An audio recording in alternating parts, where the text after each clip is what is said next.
ગરડા શહેરમાં station road ખાતે વીજ કરંટ લાગવાથી રાષ્ટ્રીય પક્ષી મોરનું મોત નીપજ્યું। બોટાદ જિલ્લાના ગરડા શહેરમાં સ્ટેશન રોડ વિસ્તાર ખાતે નવી તાલુકા પંચાયતની સામેના વિસ્તારમાં આજ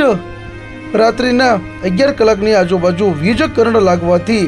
રાષ્ટ્રીય પક્ષી મોરનું ઘટના સ્થળે મોત નીપજ્યું હતું, જેને લઈ હોમગાર્ડ જવાનો, ફરજ પરના અને સ્થાનિક લોકો એકત્રિત થઈ વન વિભાગને જાણ કરવામાં આવી હતી, જ્યાં વન વિભાગના કર્મચારી રાહુલભાઈ સરિયાને જાણ થતાં જ ઘટના સ્થળે આવી પહોંચી અને આગળની તજવીજ હાથ ધરવામાં આવી હતી।